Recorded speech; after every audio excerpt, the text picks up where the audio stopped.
podcast reading. Welcome to the 365 Money Heist.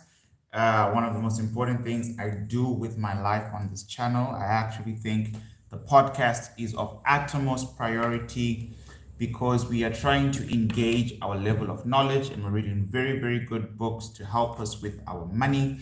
We are in the second last chapter of the Ken Honda book, Happy Money. So this would be episode 29, actually, episode 29. And the chapter for today is the flow of money. I hope you guys are following. I hope you guys are learning from this stuff. And I hope you guys are seeing it's very possible, right, to actually go through books at a very good pace. We've been doing this for almost a month now, and we literally are 48 hours away from completing 3 books. So this will be our 3rd book done in the podcast, which I think is absolutely fascinating. Now, Ken, in my humble opinion, has been building up to the chapter we're going to do now. He has spent a lot of time defining things, defining what money is, defining energy, unhappy money, happy money. And then he spent a lot of time talking about our emotional intelligence, right? Emotional IQ and money intelligence and money emotional intelligence, right? And he's spoken about how to improve both, how to improve your money IQ, which is to make more money, invest, do what you love, all those kind of things. But he's also focused on how to improve our money EQ, right? Our emotional intelligence when it comes to money. In the last chapter, we spent a lot of time dealing with the type of emotions that money can provoke, all right? And now we're finally now talking about the flow of money, which is really what I feel like was introducing in the introduction of this book and is now finally built up to it.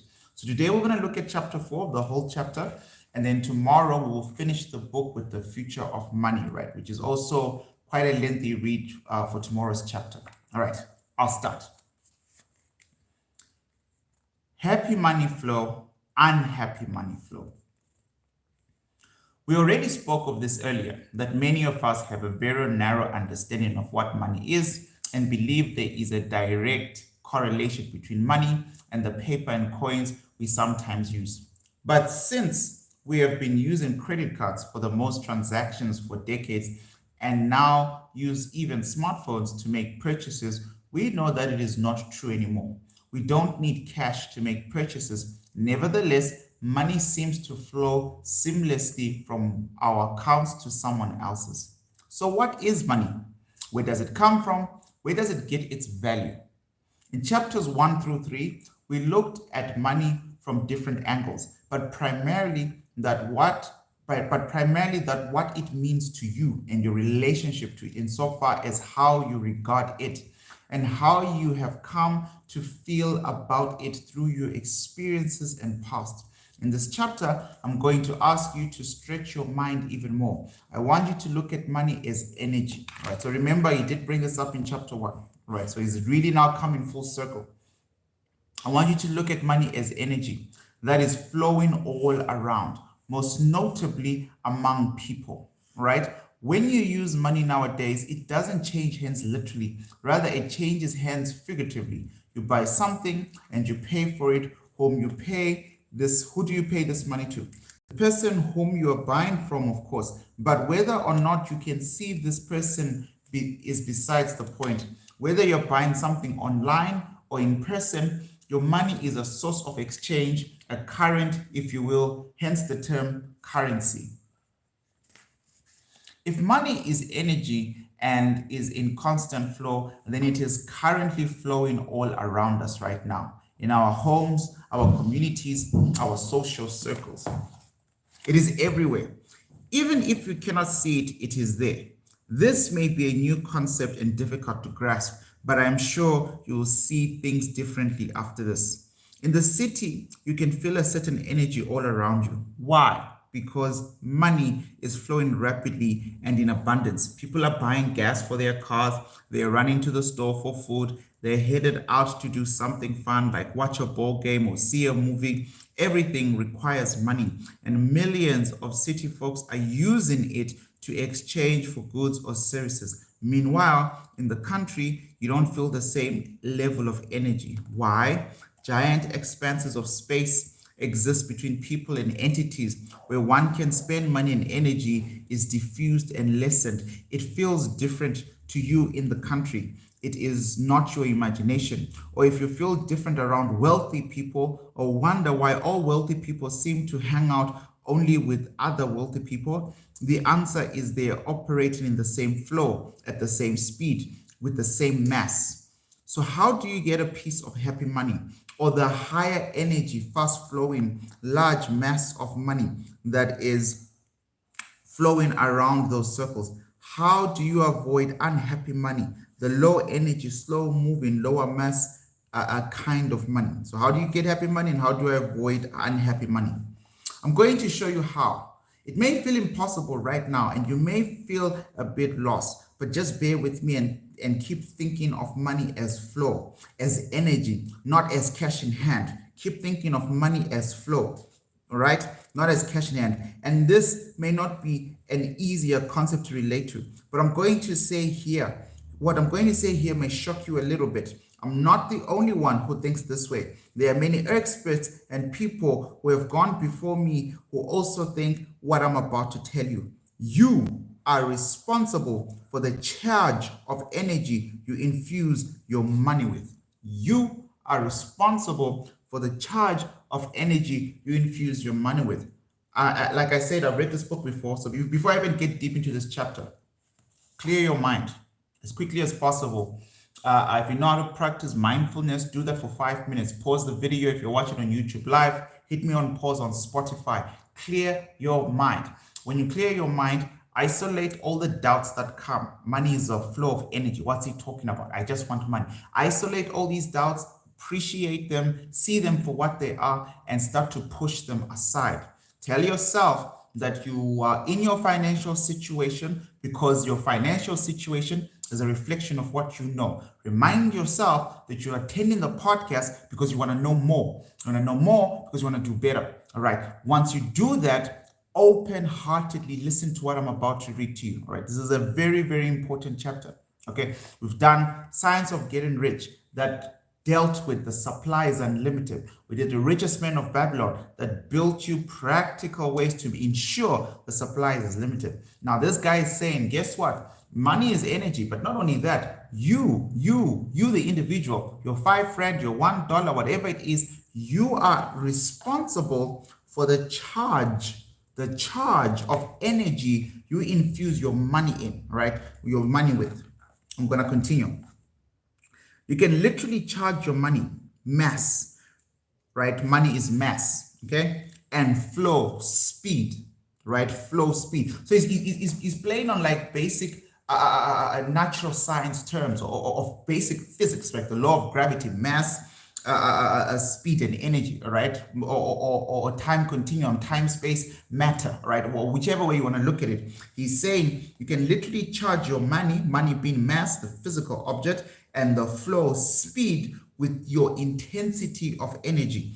The book we're doing straight after this is one of Bob Proctor's books. I think it's appropriate, given Bob Proctor recently passed away, that we look at one of his books in the podcast. And he'll build on vibration sequence, you'll see. Right, so intensity of energy. If you charge your money positively, so this is something you want to be aware of, something that you want to start practicing. If you charge your money positively, i.e., increase the level of energy associated with the money, you will then see an increase in your money and flow. Flow is speed. It's the law of the universe. Whenever I see laws, universal laws are, no matter what you think, whether you believe it or not, that's just how it is. You don't have to believe in gravity, but if you fall off a building, you will fall. You will not start floating in mid-air. It's a universal law. So when he says this is a universal law, as Leroy, who wants to maintain being a happy little millionaire, I am going to take him at word value and believe and operate. He's literally saying, if you charge your energy positively, i.e., increase the level of energy associated with money, you will then see an increase in money and flow. Right, it is the law of the universe. So how do you positively charge your money to create happy money? You ready? You're going to be shocked. It's very simple. How do you positively charge your money to create happy money? We saw this in the science of getting rich. The only way to get what you want is to be in harmonious relationship with the thinking substance. That was book 1 of the podcast. How do we do that? He's about to repeat how you do it. The only way you positively charge your money to create happy money is by gratitude and appreciation. It's that simple. And he literally wrote, yes, it's that simple. I'm just telling you facts, guys. How do you positively charge? Stay grateful. It's your last money. You just bought bread with the last money, and you don't know how long or where the next money for bread is going to come from in the next 48 hours. Stay grateful. I can teach you about serendipity. I can, but the first step, that you need to master is this attitude, literal faith-based attitude of gratitude and appreciation. These books written in different decades keep saying the same thing, written by people who know what they're doing because they practice what they preach. It's important that we take this seriously. It's very important that even now, I guarantee you, someone who's listening to me, who's been following the podcast since day one, still does not have a gratitude book. Someone else now has a gratitude book, but didn't put anything down yesterday. They got too busy. They got too busy to take the time to be grateful. They got too busy to take the time to be very much centered. Because of that, right? Because of that, you're not going to see the flow. Flow means speed. You are affecting the speed. When you do it once in a while, you're doing it, but you affect the speed. Not only do you affect the speed, you affect the quantity of the mass. Mass is money. Now, happy money flow, as I continue to read. You can increase your flow of money simply by showing gratitude and appreciation. When you get paid for a job well done, accept it with sincere appreciation. It will feel as though the money is flowing at an even faster rate. The same goes if people who work with you, whether your boss, your colleagues, or your employees, all appreciate you as well. When your work is valued, you matter. And what does matter equal? Well, matter equals energy. What does positive energy feel like? Happy money. Right. Now, when your clients and customers also appreciate you for your work, or even for just treating them with a professional attitude, you are in a positively charged flow of money. When you feel joy toward the work you do and proud to work with your colleagues and clients and thank them generously for letting you work with them, you are positively charging your happy money flow. When it is your supreme honor to work with others, you're positively charging the happy money flow. Yeah, and yes, you can keep charging that flow even when your money is going out, even when you're spending it, not just when it's coming in. If you find the perfect product or service, whether it is clothes, foods, or at a restaurant or at a movie you've just paid to see, and you feel excited and lucky to have found it, if you're increasing your positive flow of happy money, you're increasing your positive flow of happy money. Whenever you feel joy and excitement for a service or a product, and show your appreciation, you are sending happy money out into the world. When you give your friends money or support a charity that makes a difference, or invest in a local startup that will ultimately help the community and the world, you are increasing your flow of happy money, not just in your life, but in the lives of others. Just think Oprah. People thought, people make fun of her. You got a gift. Everybody got a gift. That lady spent the first early years before she was even a millionaire charging the flow of her money. Charging the flow of her money. Charging. You got to charge this thing, right? But for me, it's very difficult, because we can go through the Napoleon Hill collection later on. It is very difficult to maintain happy money flow if you don't have a pleasing personality, right? To maintain a constant state of happy money flow, where you are happy to work with people, happy to be worked with, grateful for this and that, it starts to slowly change personality traits in you that need to change. Some people just don't have a pleasing personality about them, which makes them very unattractive for opportunities, but more importantly, extremely unattractive to money. Money is an energy. Your personality gives off an energy. If you're going to stay charging your money which means being pleasure to work with, happy to create value, making your customers or clients happy, or the people you work with happy, but also feeling joy towards your own work. Every time you go out, you're this happy, positive person. It will naturally start to change the person you are, right? And maybe that's where you're stuck. Right. Now, whenever you feel joy and excitement for a service or a product and you show your appreciation, you are sending happy money out into the world. When you give your friends money or support to a charity that makes a difference, you are sending happy money out into the world. Feeling and observing the flow of money.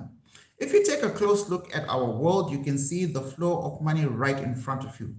Unless, as we established, you live in a remote part of the country. When I was small, my father took me to a strip mall. He asked me to look through the entrances of several stores and count how many customers were in the cash store. He explained to me that I was witnessing what I was witnessing. I had seen many customers in some stores and wrongly assumed, just by how quickly they flowed in and out, that those businesses were more successful or had more money. But my father pointed out something. It's not just the quantity of the flow that counts, the price of purchases that matters as well. There are many different types of stores with varying numbers of visitors and goods. The fish store and the vegetable store were the busiest. I saw a constant flow of customers, but I soon realized the customers were coming out with inexpensive items. Then I looked at the mattress store and I noticed there weren't many customers, but I realized that it would take, but all it would take was one sale and the mattress seller would be able to feed his family for days. Then there was the real estate agency, just a few doors down, selling a home and even bigger returns. If a real estate agent sold just one house, he could live off the sale for months. I learned my lesson that day. Busy doesn't necessarily mean good business. That was an eye-opening lesson for a young person, and it stuck with me. When you go inside a shopping mall now, the stores are different, but the rules of money are the same. Just as an exercise, head out to the nearest mall and sit there and feel the flow of money all around you.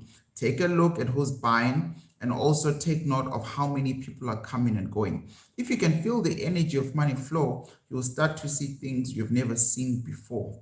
Money is flow, more in, more out. Money is flow, more in, more out. It is easy to recall the ebb and flow of money in your life. Perhaps you remember a time when you had money in the bank and you felt safe and secure.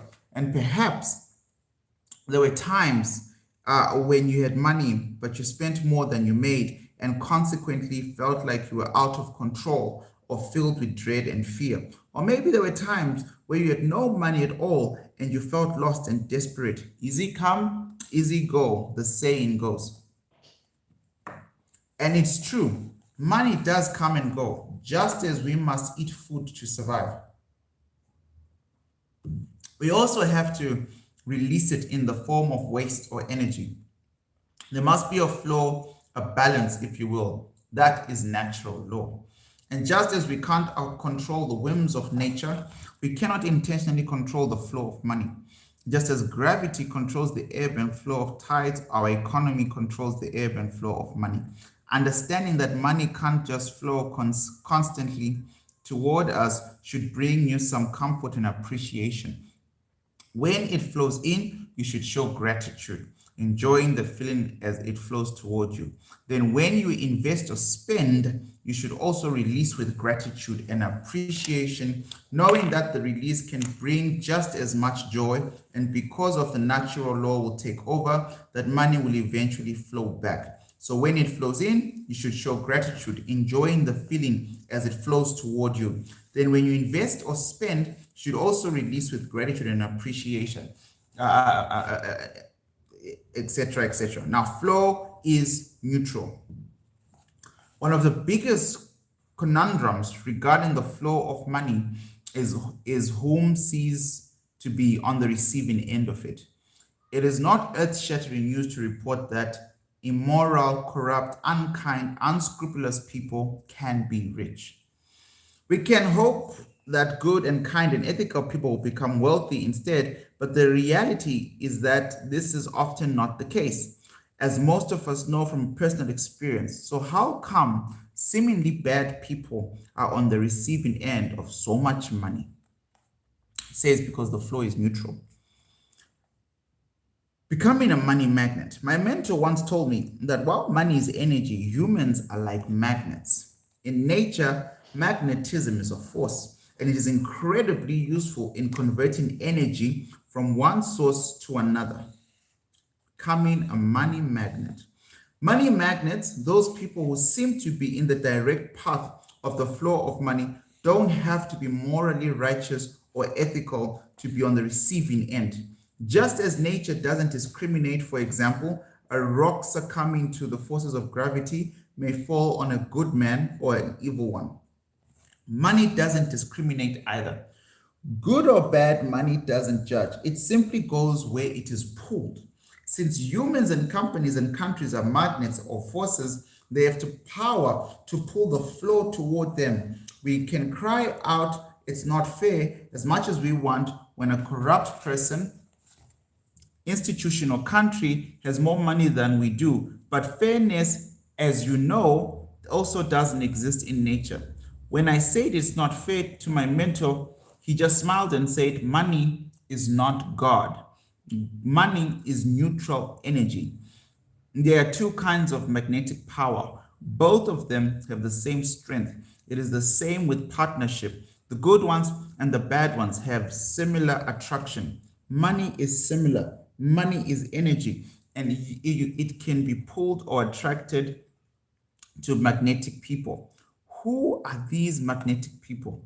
Money magnets, the term that is popular to describe very wealthy people. Money magnets possess a huge desire to make money. Napoleon Hill talks about this thing, burning desire. It's literally the first thing you need.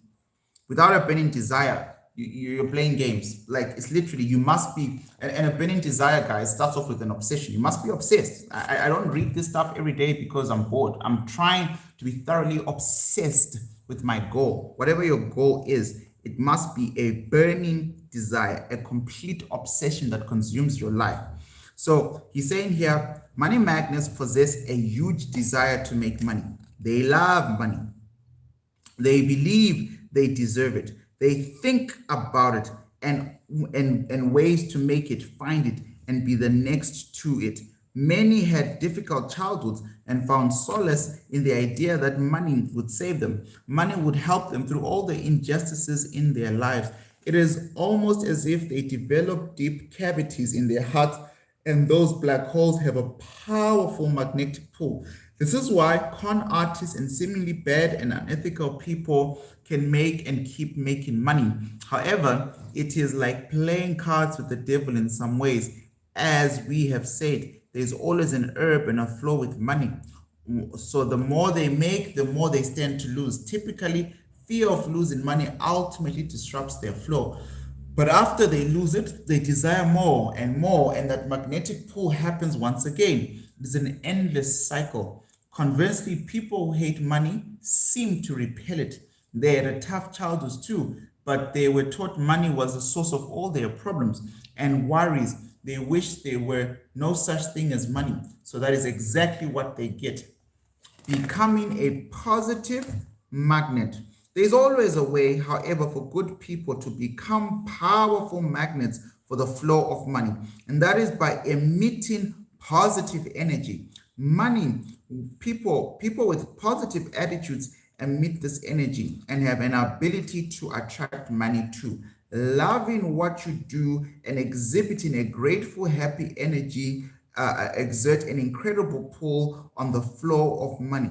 Restaurant owners who love cooking and serve their customers attract more people, hence more money. A dry cleaner who has a lot of passion to pull out stains and return clothes to their owners in a timely manner will likely keep and attract many clients. Lawyers who love helping people seek justice undoubtedly have lines of clients waiting. People with lots of love and energy and compassion are naturally attractive and alluring. It is not an accident that they were attracted to genuinely nice people. If given the choice between the flower shop owner who loves flowers and creating beautiful arrangements and someone who does it just because it's a job, whom would you prefer to buy flowers from? It is really not magic that nice, passionate, and enthusiastic people attract customers and therefore money. The result of over time is that they will undoubtedly be able to build wealth through necessarily a priority or an aim. Making more money can nevertheless be a bonus for loving and serving people. So I'll read the last paragraph again there. It is not magic that nice, passionate, and enthusiastic people attract customers and therefore money. I told you to do this properly. If you don't have the right personality traits, being kind, being courteous, being just pleasant to be around, you're gonna struggle, right? Because this thing requires you to literally be a positive magnet to allow the flow of money to start pointing towards you. Right, though not necessarily a priority or an aim, making more money can nevertheless be a bonus for loving and serving people. When more money comes in than goes out, typically when more money is coming in than is going out, we feel pretty good about life. And most likely we feel excited about what we do too. And at times it can feel overwhelming, but for the most part, it is just fun. In fact, this is absolutely the time in our life when we should be enjoying it. All that we have done in the past is flowing back to us as a reward of our hard work and service. It is a clear sign that we are doing what we are supposed to be doing, mainly serving people and making them happy. This is also the time we should think about investing our money for our future, knowing that it is a natural for money to ebb and flow. Some of us may even want to buy new equipment for our work or learn new things, discover new hobbies, and find ways to continue giving back. However, most people don't take this time to enjoy the influx of money or invest in themselves and their futures. Rather, they think this will go on forever and raise their standard of living, and once again find themselves struggling to survive. Yikes! This guy fell for that trap a while back, right? Like literally fell for this, right? Because they are still living beyond their means, and everybody knows that once you get into the habit of spending more, it is difficult to rein it in. Many even feel so socially or familiarly expectations to keep doing so after they are unable to. They are expected to entertain, through parties, give lavish gifts, because that is what they've always done. However, this proves disastrous when the flow of money is low again. What do you mean I have to pay taxes? How much will I be expected on this medical bill, etc., etc.? So it's basically saying, no matter what happens, do not forget the main point here, that money flows.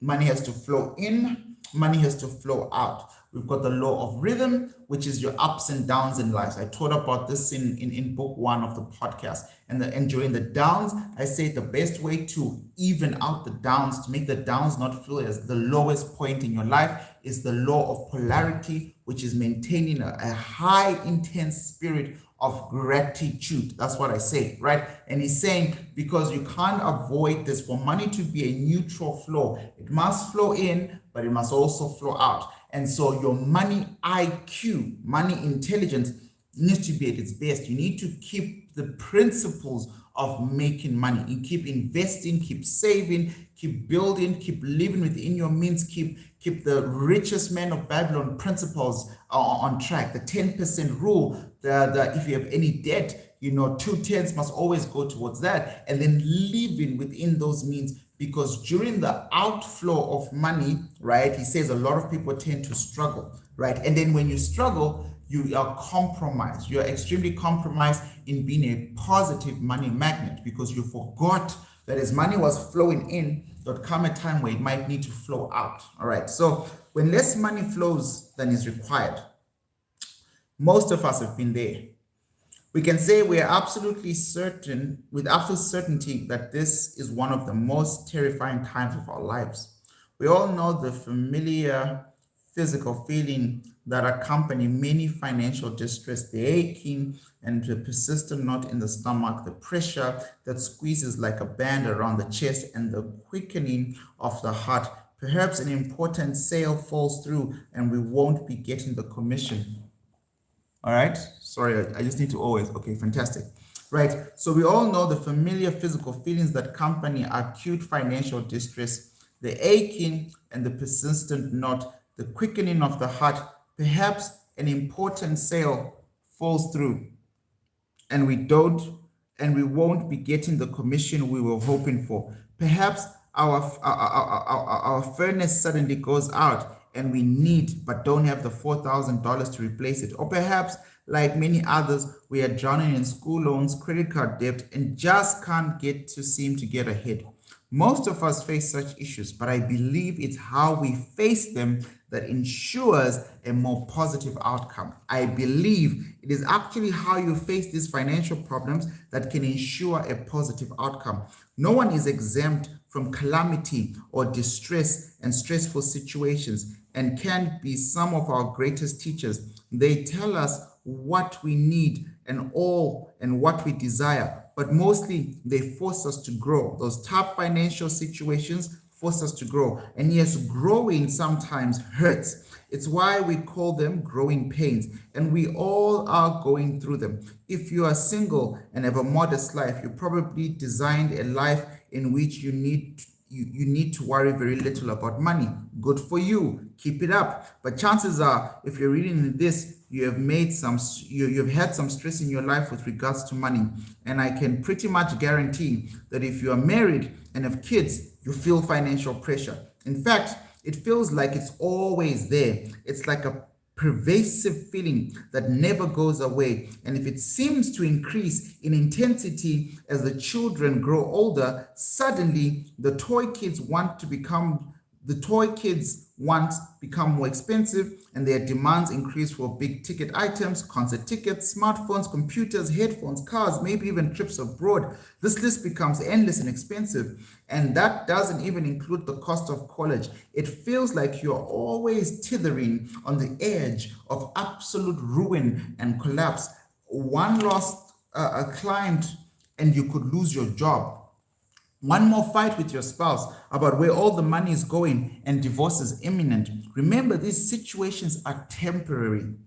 Yo, big picture, right? Remind yourself that more income isn't necessarily the answer. Very different, very interesting. So even if you're going through all of that, more income isn't necessarily the answer. As we know, the more people have, the more they tend to spend. Rather, use this time as a period of self-reflection and growth. Realize what you need to do in order to increase the flow of money. Flow is speed. Mass is money. Flow of money into your life.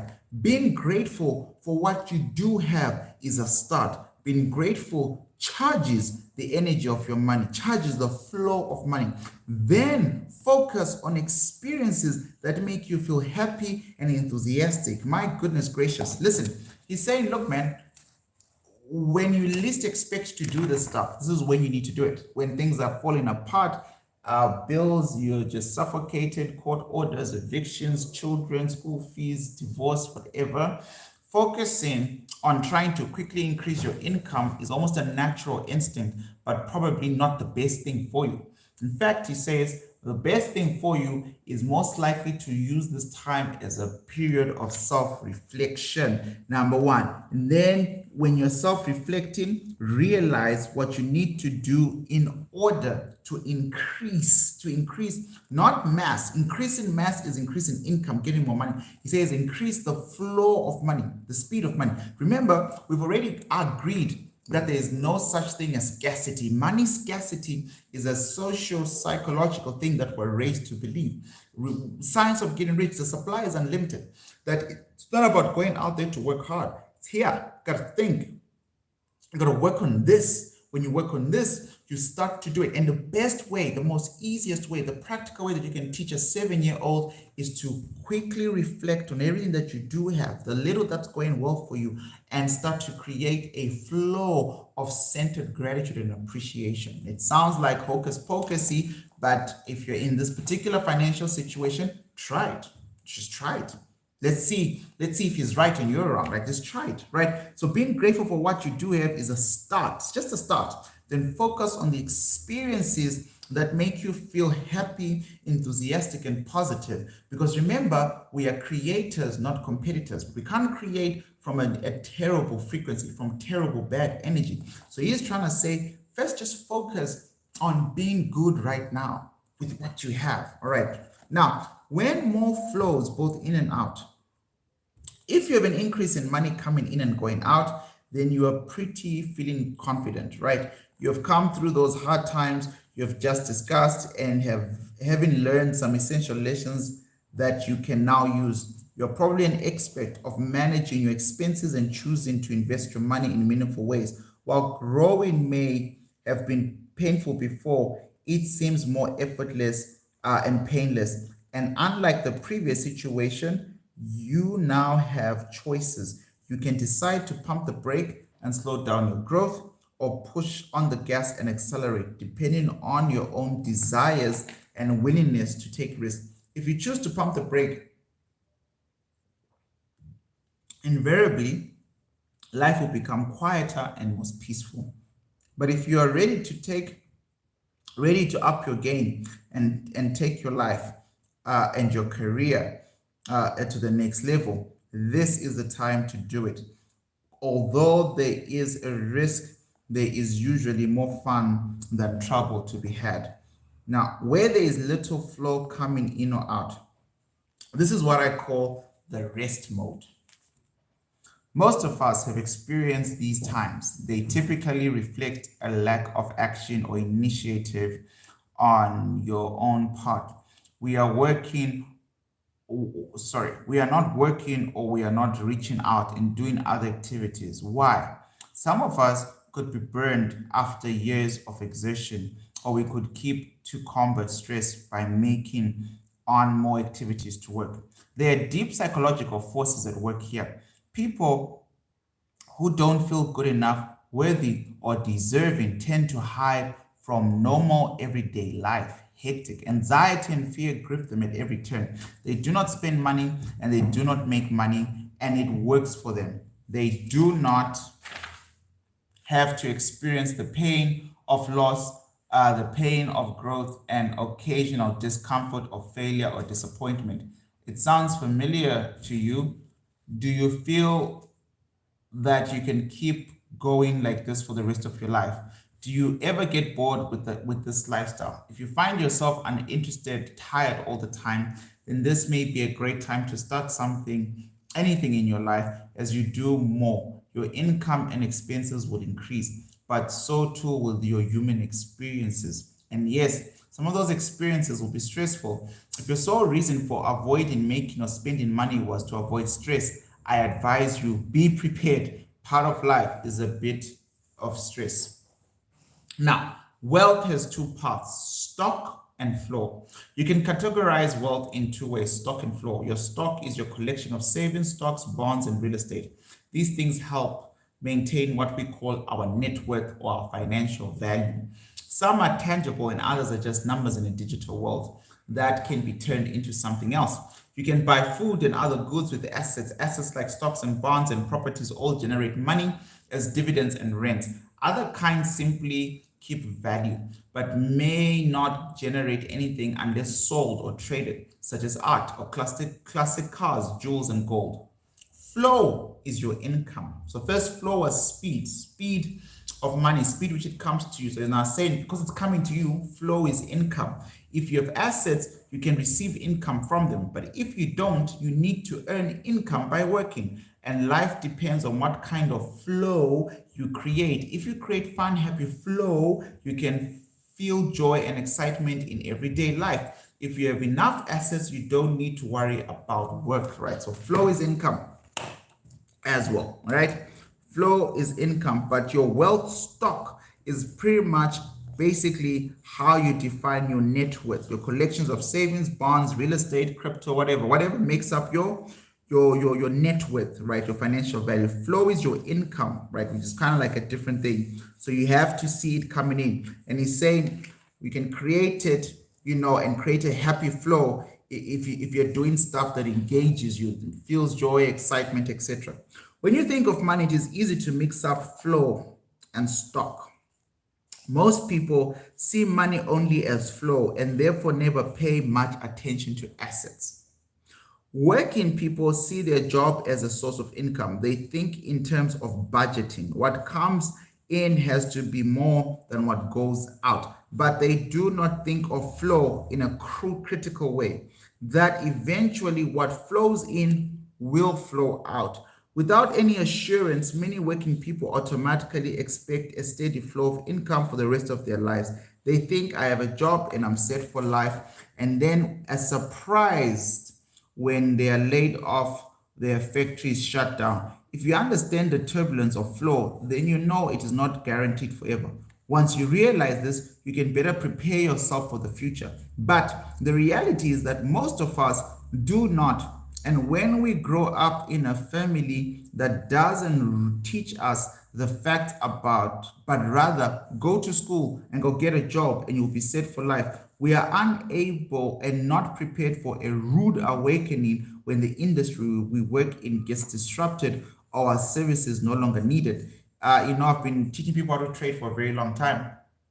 And I think the biggest rude awakening was in 2020, where most people in society found out that their jobs are technically not essential. Like if you're not an essential service and the economy can, for the time being, move on without you, that was a terrible time for a lot of people. I have to tell you, a terrible time for a lot of people who actually came running to trading thinking it was going to be an overnight miracle. Now, I know it helped a lot of people, but it put me under a lot of pressure to quicken a thing that is not meant to be rushed, right? Because I knew people were desperate at that time. But I'm just simply saying, people forget that flow or income is not the same thing as steady net worth. All right. And then that's where he's going with all this stuff.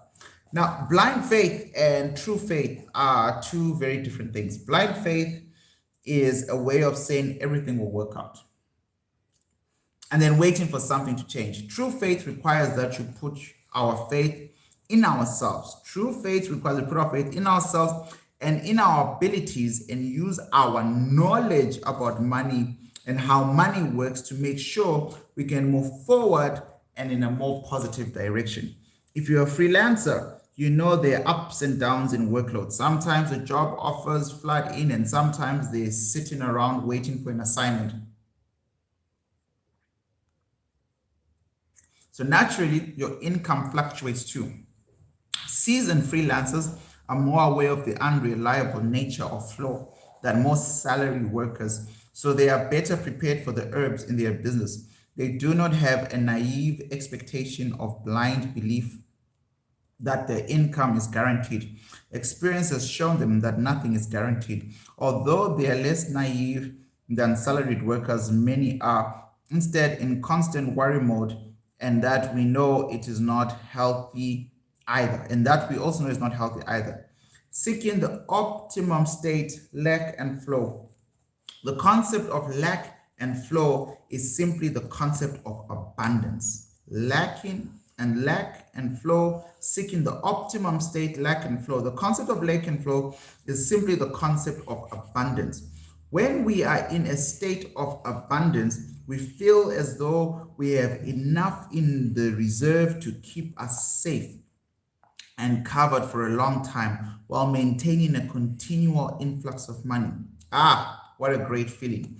If you have ever been in this situation, you know you don't have to worry about your day-to-day cash flow. Just like a large lake full of water that is fed by the stream of fresh flowing water will be there for years to come. You can count on the fact that your money will be there too. This is a situation I hope you will someday find yourself in. The key is to maintain enough stock. Remember what stock is? Stock is financial assets that aggregated when put together make up your net worth, right? Your stock is not your income.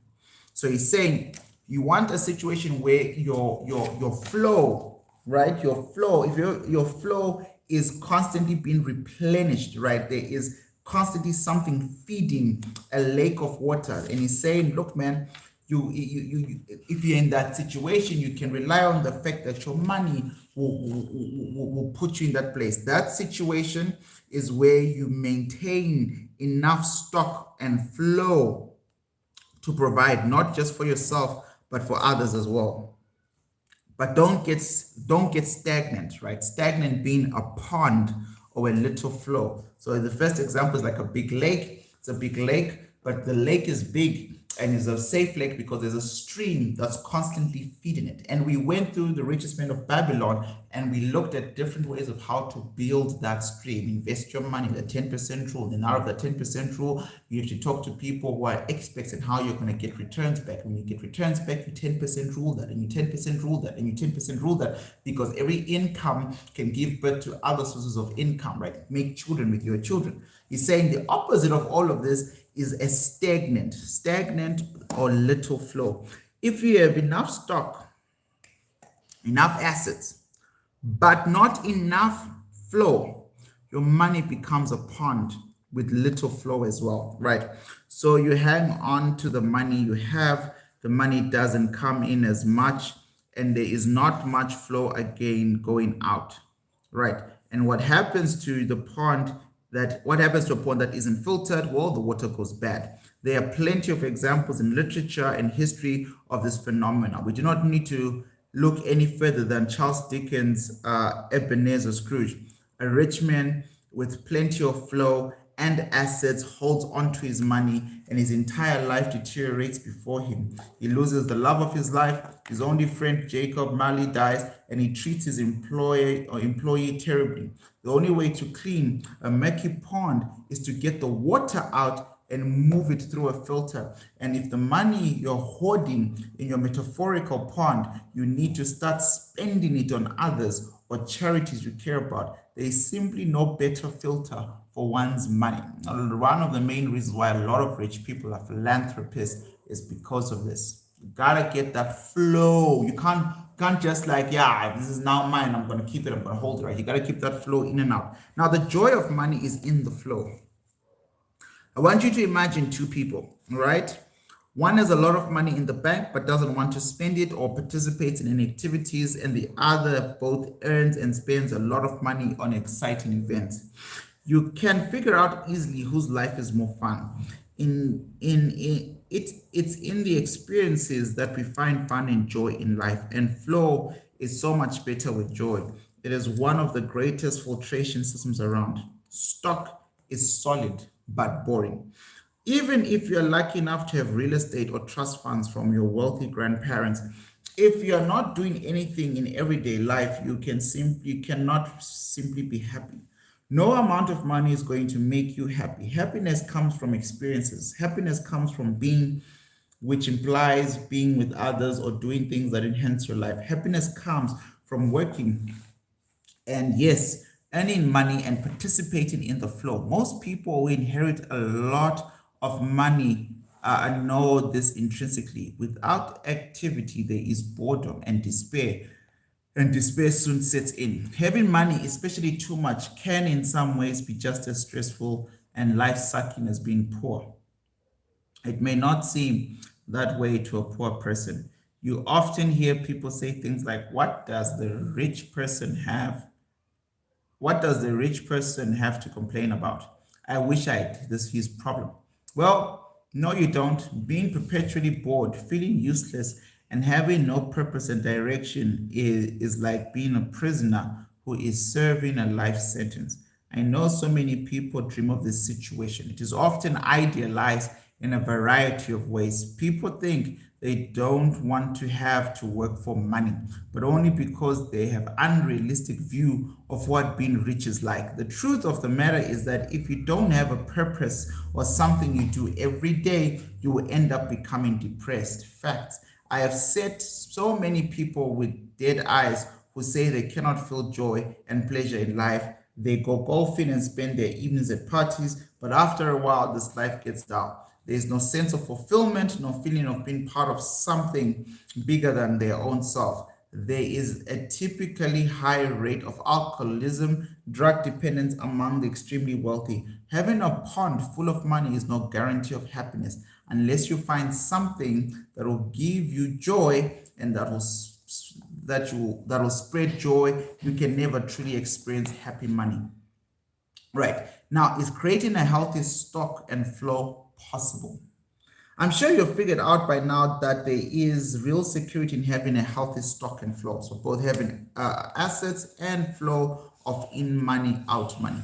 If you create enough stock and flow, then eventually you will feel no stress. Okay.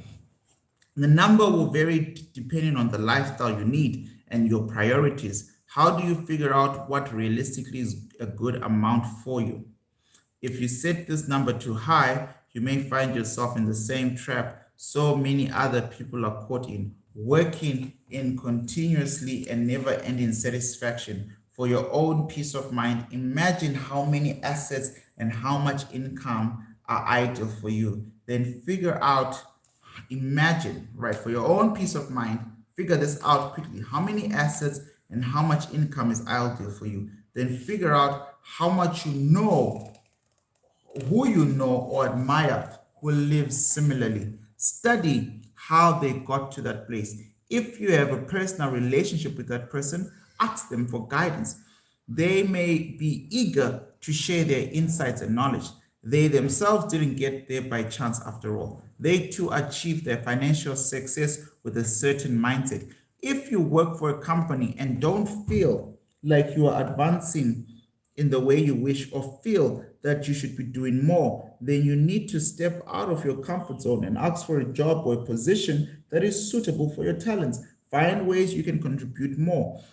As you move closer to where you can shine, the power to attract people will increase, and so will your income.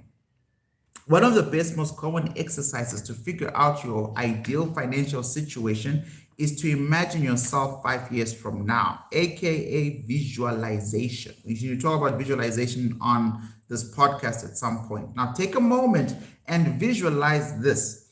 Where do you see yourself financially in the next 5 years? What do you want to see yourself doing? How do you think you can contribute your talents to the world? What does your lifestyle look like? Are you smiling? Are you happy? Be bold here. I once coached a young housewife who imagined being a business owner. Within 3 years, she was generating more income than her husband. Then imagine yourself in 10 years after that. Ask yourself now, who am I? What am I doing? In what ways am I contributing? What assets do I possess? What is my income? How am I helping people? If you take the steps, you will get there. Fast and easy. When money disappears fast. I've coached many people about money at the beginning. I always ask my clients how they make money. Some people make money by offering low-priced products and services. Others deal in high-priced ones, such as expensive jewelry. I can tell a lot by a person by their business ventures they choose to pursue. It seems obvious that those who simply want to contribute to their own way and build a business little by little tend to choose modest business, and ambitious people tend to choose more expensive, riskier ventures. All right, so, okay, cool. So they make the biggest possible profit in one sale. They love to dress and impress and enjoy finer things in life, like nice watches, designer bags. They tend to drive more expensive cars too. In my experience, though, how people get their money fast and easy or slow and steady is how they lose it. For example, stories abound of once successful but now bankrupt business tycoons, celebrities, or people who inherited windfalls but lost it all in a short, incredible time. I have friends who have sold over millions of copies of their books but lost their entire fortunes in one bad investment. I have another friend who lost all his money in the development of a new office space. The moral of the story is if you are not careful or mindful, the money you make will disappear quickly. like people who win the lottery. If you don't feel like it's your money that is rightfully yours and that you earned it steadily, honestly, with great joy and in the service of others, you tend to lose it. The old saying applies here: fast money moves quickly away from you too. Slow money will make you rich. Contrary to fast money, when money comes to you slowly, it is typically good for both business and life. People who become wealthy slowly and deliberately over time tend to keep money for a long time as well. One of the reasons I think people who earn money quickly lose it as fast is because they are not prepared for it. They don't have a vast reservoir of experiences to draw on, and they end up making hasty decisions. And usually those decisions are bad ones, primarily because the decisions are made largely out of fear. As a rule, decisions made out of fear tend to be bad ones, based on the myth of scarcity rather than abundance. One of the millionaire producing occupations is, oddly enough, dry cleaning. Dry cleaners don't have the glamour and prestige of, say, jewelers, but their money is as good as anybody else. Unlike jewelers who have to work a scale over and, of course, several visits, a dry cleaner's business is steady. They charge very little, but they do so every day. And if they can do it for a long time, they can become very wealthy. Repeatable income, repeatable flow.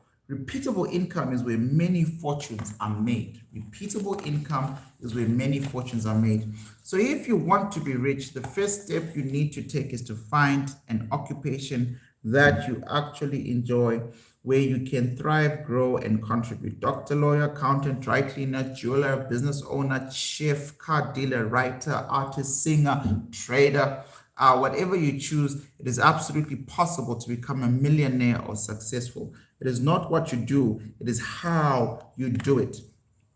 It may take time, but finding the place where your skills and talents shine is the most important thing you can do to guarantee your own success. It is perfectly okay if to take 10 years to figure out what to do, but once you find it, do it well. There will be nothing to stop you from being successful. In no time, in the first years or in the first few years are slow for everyone, but once you establish yourself, you start making happy money.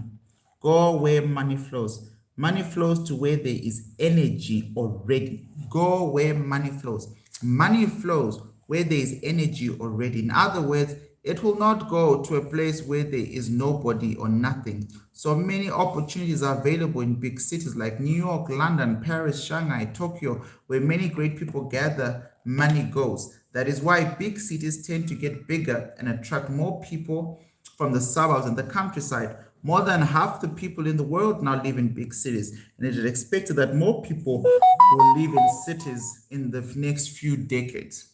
So if you want to make more money, city life is better than living in a forest. Granted, the internet has changed some of that, but the reason why all the it people gather in Silicon Valley is because there are many opportunities with the internet business. It is easier to meet the investors, marketers, PR agents, and engineers. Go where the people are. People equals energy equals money. Go where the people are. People equals energy equals money. When the flow of money is too big and too fast, you will have a hard time enjoying it. This can cause great disturbances in the force. Imagine 10 times more income and 10 times more expenses and the issues. If it happens too fast and you're not prepared, you could easily become overwhelmed. Some people don't even know what to do with that kind of flow. How do you feel what the right amount of flow is for you? Do you know that number? Do you know what exactly it is for you? You will know it by now, by how it feels. And that number will depend on the individual. Some people are okay with $3,000 flow each month. Some require more. Some have much more than they can keep track of and feel weighed down by their responsibilities. Go for the flow that gives you a peaceful feeling. Now that you understand how flow works, how to be a magnet for money, and what size of flow you require to be at ease and happy in life, it is time to find the right flow to join. Where do you find the right flow? You will know it when you join it. I know that sounds, circuitous because it is. Being in flow is totally immersed in the moment. Being in flow is totally immersed in the moment. You feel no stress. Time seems to fly by. You are able to use your skills and talents effortlessly, and you're able to see how your work contributes and makes a difference. And that's literally how I feel about trading, by the way. You know that you are in flow because oddly enough, it doesn't feel like working at all. Yep. Making happy money feels a lot like playing. Like I'm in this room from about 5 a.m. till about 10 p.m. and I'll go in and out, talk to my family, but I really love what I do. And I like the impact it has on other people. So I keep trying to come up with different ways to make that impact. For example, this podcast, right, is like birth from that. Now, when you feel like playing, you have joined the right flow. If you haven't, you need to keep looking, keep searching. Healthy people live in fun flow of money because whatever they do, they tend to attract money and they spend money in a way that makes them very happy. There are people who have no complaints about their lives. If you become comfortable with the flow, you can share your flow with other people. One of the interesting things about money is that the more you let flow, i.e., more that you share amongst, the stronger the flow. The more that you let flow, i.e., the more you share, the stronger the flows. Imagine two friends, one who always gives you trips, opportunities, and work and refers you to clients. The other does none of those things. If you could give one of these two people a good deal, whom would you choose, right? Finding the right tribe. In order to find the right flow, you first have to find your tribe. Your tribe is a group of people you resonate with. 365 Trading Academy. That's the whole point of a trading community. They appreciate what you do and who you are. They will support you and buy your products and services. They will keep you uplifted and they're constantly rooting for your success and your rise. Your tribe doesn't necessarily have to be family. Given our global economy, they can be somewhere on the globe. If you know which tribe you belong to, your life will become easier. It could be an artistic tribe, an academic tribe, an entrepreneurial tribe, whichever tribe you're in. Once you belong there, you will feel a sense of homecoming because of the members of the tribe share many things. They appreciate how you feel and what you do, and most importantly, who you are. When you are with your tribe, you feel safe and have a sense of belonging too. Whatever you do comes naturally. Finding more in less, constantly feeling that you deserve more is a dangerous way to live. It is simply impossible to keep getting more forever. But the pressure is there. Everybody feels it and everybody wants more. A great number of children come home these days complaining about boredom, and parents feel more obligated to keep them entertained. Spouses feel pressure to make more money, go out more, and have more to offer each other. We feel the guilt when we can't offer more. Everybody feels this desire. More to some extent, but we are not good at putting out feelings into words. Even our leaders and role models continually strive for more. Sometimes are changing though. Times are changing though, and some of us are starting to get sick of this lifestyle. As I mentioned earlier, I was 29. I entered a period of semi-retirement to raise my daughter. I often joke that in the transition from more to less, I found myself busier than ever. Ironically, I felt more stressed about my life at the time when I should have been taking it easy or as easy as possible for a stay-at-home dad of a growing toddler. You can be insanely busy and still have peace of mind. Alternatively, you can have an empty schedule and be stomping on both your mental gas and brake pedal simultaneously. How long do you think you can go on like that before a breakdown? In the age we're living in, our minds are more likely to spin at 1,000 miles per hour during the moments when we have less to do. Doing what you love and letting go of everything you don't need doesn't have to be a contradiction. All you have to do is stop and think about what you want and start moving in that direction. Imagine a life in which you interact only with people you love, in a place you love, doing only what you love. Do you think you did be less happy or be happy with less? Creating a flow means sharing your flow. You don't have to have something to start creating a flow. Not all self-made millionaires had anything when they started. Why did they become so successful later? It is because they kept what they had for something better. First, they started to share their heart or passion. People love to support someone who is passionate. Everywhere you go, passionate people are supported well. It is our nature to want to support someone when we see they're working hard. All right. So creating your flow, right, means sharing your flow. That's what he's saying. And it's like, well, first they started to share their heart or passion. People love to support someone who is passionate. Everywhere you go, passionate people are supported well. It is in our nature to want to support someone when they are working hard. Now, how many friends do you have? I have no worries about money. It is not because I have a lot, it is because I have great friends. The other day, I counted how many trustworthy friends I have. I could count more than 50. So if I lost everything I have, I would go to a friend and ask them to let me stay for a week. I would be able to ask them to let me stay with their family. I could babysit and do other chores, listen to their life issues without judgment. I am a nice guest. I can clean the toilets, wash the dishes, and change the light bulbs.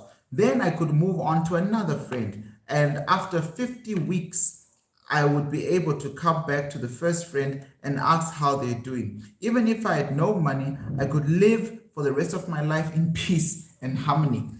Many people say that they don't have 50 friends, or that this would be hard to do in a place like America or somewhere else in the world where you're expected to do everything on your own and by yourself. Even children are expected to move out right after they finish school. This may be true now, but the culture is shifting and changing. And perhaps all over the world, people are recognizing how important it is to have a strong network. So start small, cultivate 5 or 10 friends. Napoleon Hill, by the way, talks about this as the mastermind community. Mastermind. So in my trading academy, I've got an education group and I have a mastermind community called Senior Traders. But we'll get into that later on. But cultivate 5 or 10 friends, right? Imagine asking each of them if you could stay with them for a month until you get back on your feet. The goal of this story is not to point out how many friends you have or don't have to rely on. It is to emphasize that you need to start trusting life without money. As a mental exercise, if nothing else. Chances are you'll never need to live off your friends for a year, but there is an enormous peace in knowing you wouldn't have to shoulder this burden entirely on your own. What you're afraid of is not the situation of losing or having no money. You are afraid of being alone. You are afraid of not being able to eat or live. But even if you have no money, you can be certain that you can count on friends or family who can support you graciously, right? And then you have nothing to be afraid of. You will feel only joy and appreciation that will manifest as a positive motivator in your daily actions. Right now, so many people are trapped by their own fear. They cannot leave their job they do not like because of fear. If they lose the job and income, they can't live. So they tell themselves, but is that really absolutely true? The answer is no. There's always a way out for you to live and thrive. The first step is to see things from a different perspective.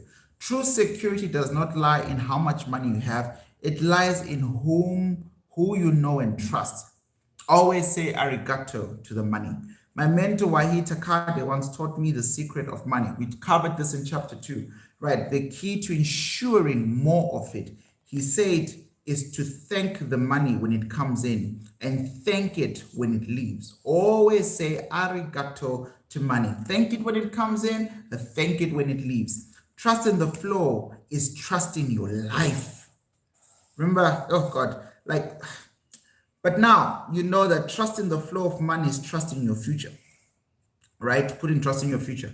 You know that what you are worried about is not money. You are worried about your future. You're worried whether you can keep the money you have or keep earning enough to survive. And that is a suffocating feeling. Once you understand the psychological mechanism, you know you have to deal with your trust issues. Unless you can clear those, it doesn't matter how much you have or how much you can accumulate, you will never be able to stop worrying. If you can trust life and the future, your money worries disappear. You cannot count on yourself, and you can count on yourself, and you can count on your support network. Trust your flow. If you're experiencing disturbance in regular flow, this is a great opportunity to try something new. It may be time to create a different flow. If you feel stuck, call on someone you trust for help. Someone will show up and support you. This echoes everything we read in book 1, Science of Getting Rich, that it's at the end of the day, the real fear isn't about rent not being paid, this being paid. It's literally very much fundamentally linked to a deep inherent fear of trusting yourself, your capabilities, your confidence, your future. And he's actually saying this is a perfect opportunity to work on that. You must trust in your flow. And a nice indicator is if there is disturbance in regular flow, right? This is a great opportunity to try something new. It may be time to create a different flow. If you don't ask for help, people will have no idea that you're in need of assistance. True asking for help is hard to do, but it is fear that is keeping you from getting the help you need. You're afraid of what people will think of you, or you are worried people will judge you. Again, you do not have to replace that fear with trust. You have to believe, again, you have to replace that fear with trust. You have to believe that people are good and want to help you. And let me assure you, people love to help. There are many good people than you think. Once you feel free to ask for help, you will find that this world is full of happy and loving people who will come to support you. I have learned how to ask for support over the years. At first, you may feel embarrassed or a little awkward, but once you do this, it'll get easier. The results may just shock you. You never know what to expect. In a sense, it is total surrender. And when you surrender, miracles happen. We've all had stories of people asking for praying for help and then miraculously getting it. I assure you, once you've had such an experience, your world will never be the same. How to create flow of money? There are several ways to create flow of money if you don't have one already. Here are my top 10 ways to create happy money. This stuff is going to be out of the box, right? So if you think he's going to tell you how to do a startup business, you're going to be shocked. Number 1, donate money. I love Ken, man. Right, donating money to charity is a great way to feel the flow of happy money. You don't have to send a fortune; just $1 can make a difference, and make you feel good. Right, you're donating money to charity sends your brain and all the energy around you the message that you have more than enough. That's why being generous is such a powerful thing, even when you don't have. You have abundance, so you don't have to be afraid. Find a group or a charity that is meaningful to you and in its alignment with what you believe. Number 2, give money to your friends. You have loaned your money in the past and you've not been asked to give or invest money. You may have loaned your money in the past and you may have been asked to give or invest money. The money given to your loved ones is always happy money. In life, everyone needs some money at a certain point. You must have enough resources. I have given money to people close to me who wanted to pursue their dreams, and you can feel when your money serves your friends and supports their lives, and there is no better feeling. Number 3, sending a gift to your friend. Give, give, give, give, give, give, give. Sending gifts to your friends is a fun way to spend money.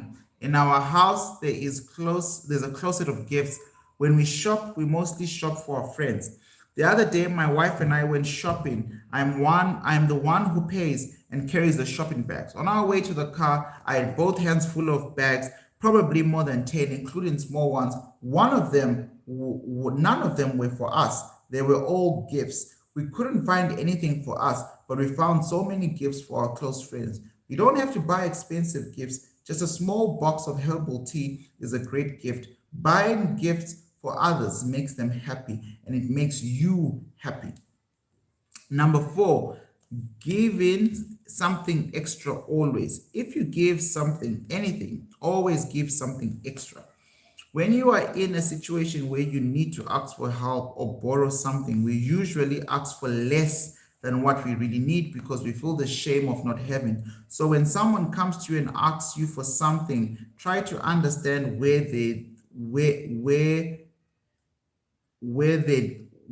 need is coming from and respond by giving more than they ask for. If someone asks you to borrow a pen from them, give them a notebook too. If you're a boss hiring a new employee, give them a bit more than the salary they ask for. If you are negotiating a job with a client and see where you can throw in an extra service for free, giving extra in these situations transforms the reluctant and anxious energy into a positive force that leaves people feeling like they are cared for and loved. It is like making an investment in the emotional well-being of yourself and your community. Number 5, pay more than you are asked. Pay more than you are asked.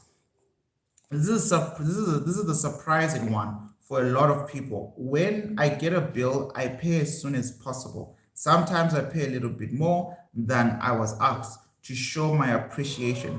This surprises a lot of people. They say they never received more money than they asked for in certain careers. They get less than they asked for, they get upset. But when they get more, they are shocked.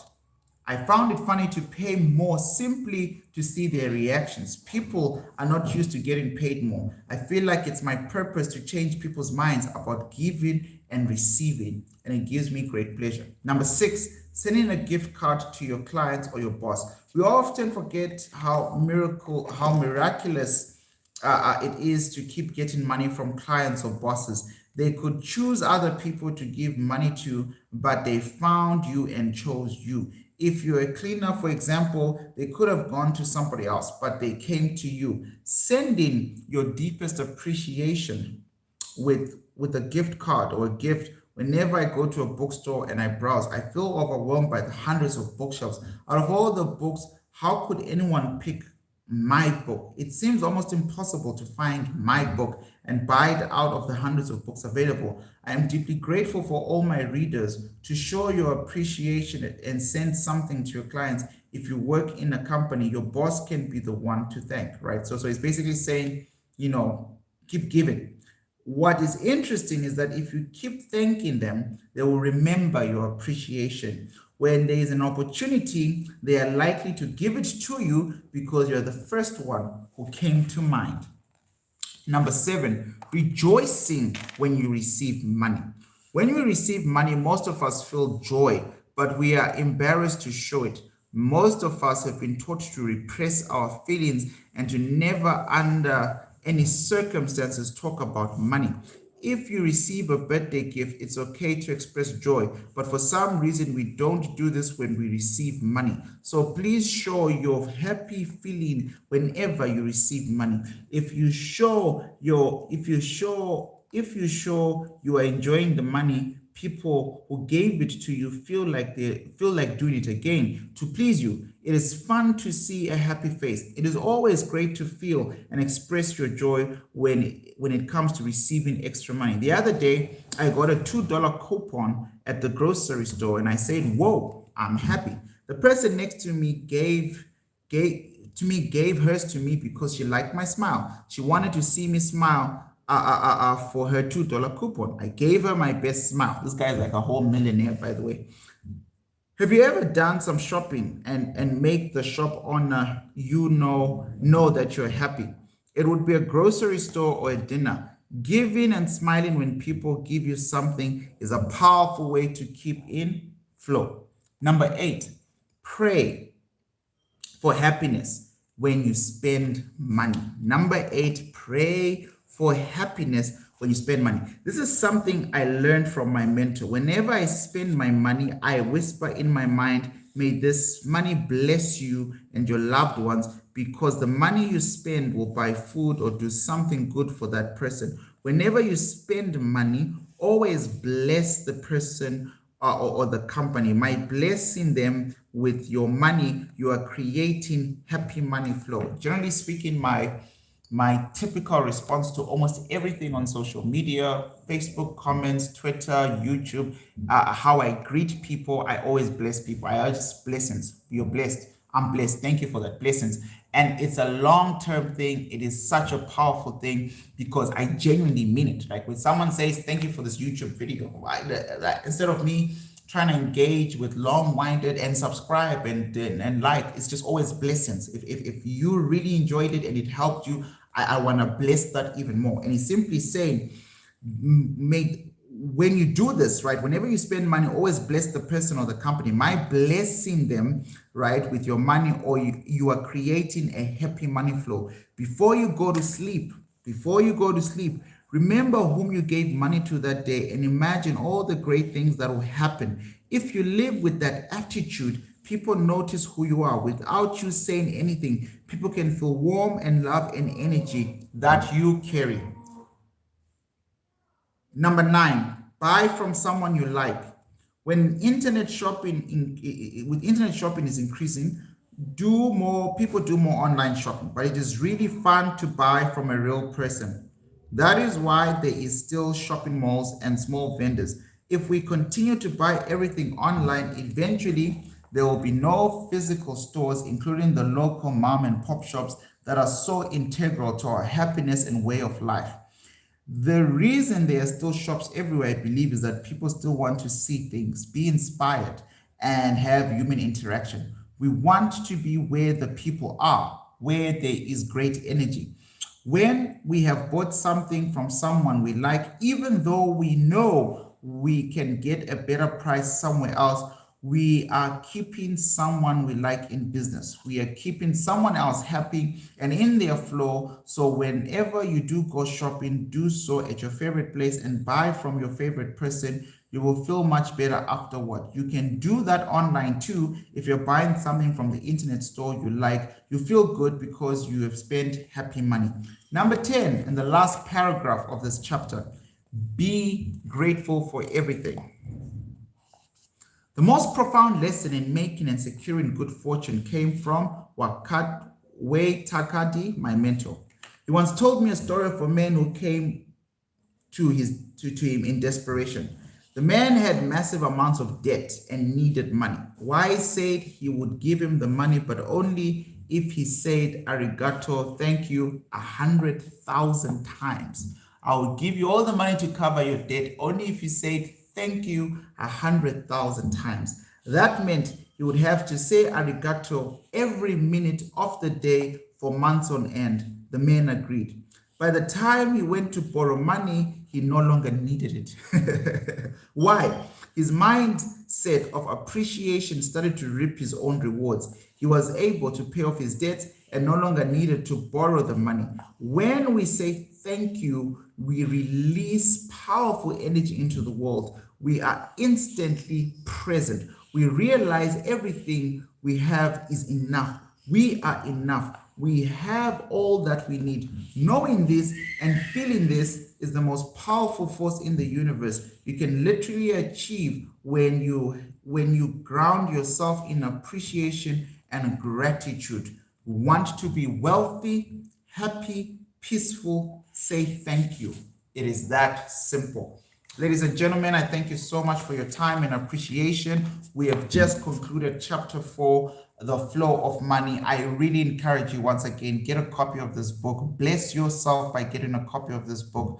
If you're already part of the academy, there is a book available in our resource center for all 365 students. Study these things. I'm reading them to you for the first time. You need to go back and study these things. The principles in chapter 4 are absolutely breathtaking. I used to have like a flow chart, or in another property that we used to live in, that linked all these principles so I don't forget them, so that I'll just quickly try and practice. And sometimes I'll be good with the arigato, but terrible with how I was when money was coming up. Then I had to master that part. It's a long journey process of mastering these things. But I hope you can agree with me that this was another fantastic chapter. Join me tomorrow as we finish the last chapter of Happy Money, reading about the future of money. 365, as usual, shake my hand. Thank you so much. Have a good day. Peace.